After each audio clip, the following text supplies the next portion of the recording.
Hoy vamos a contar una de las historias más, pero más fascinantes de la medicina moderna.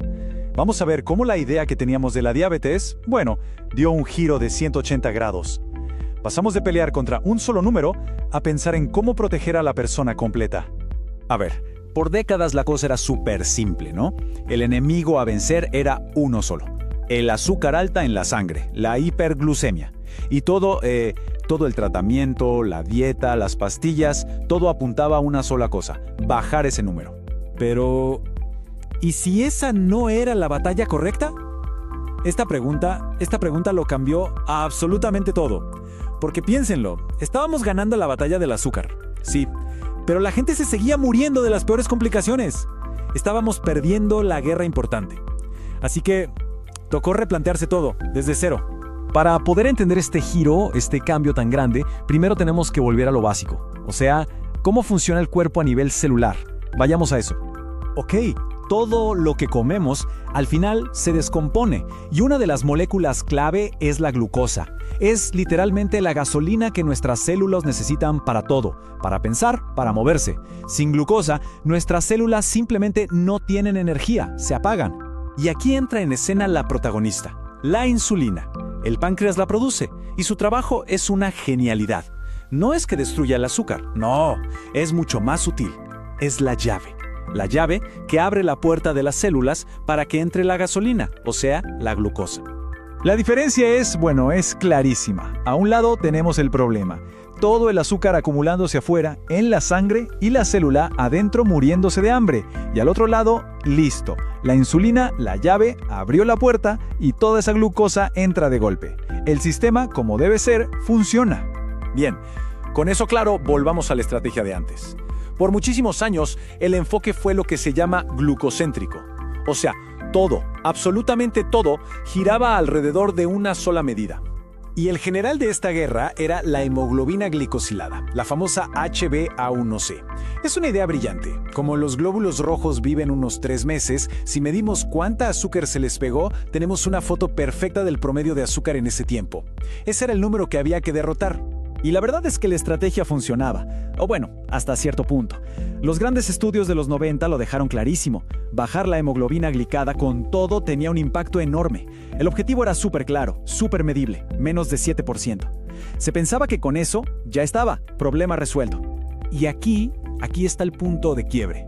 Porque sí, se tuvo un éxito tremendo protegiendo los vasos sanguíneos chiquitos. Se redujo la ceguera, los problemas de riñón, el daño en los nervios. Genial.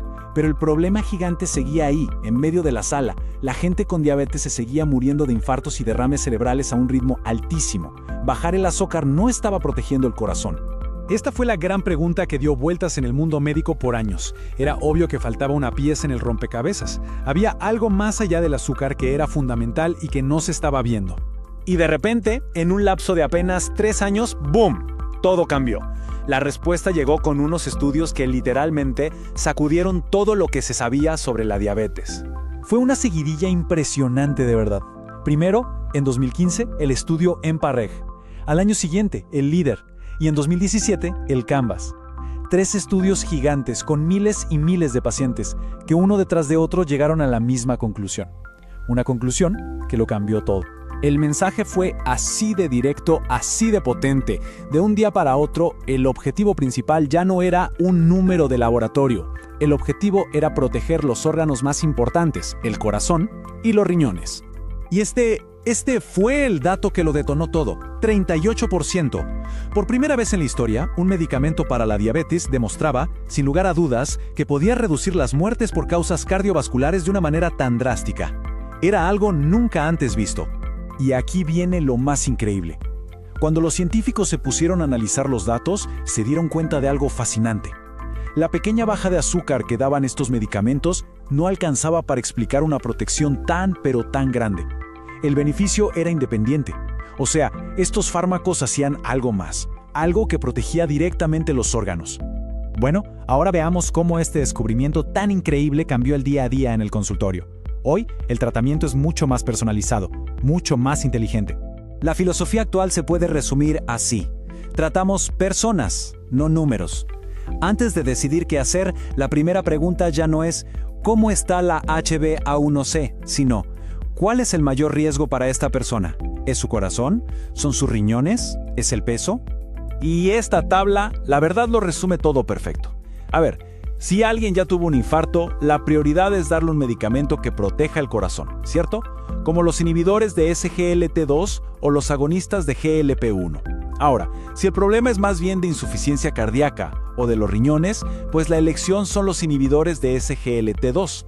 Y si el reto más grande es la obesidad, ahí la herramienta estrella son los agonistas de GLP-1. ¿Se dan cuenta? La lógica se invirtió por completo. Primero, proteger los órganos. Ese es el paso 1. El control del azúcar, que sigue siendo importante, claro, ahora es el paso 3 de la estrategia, no el 1. Y esto es clave para entender el nuevo enfoque.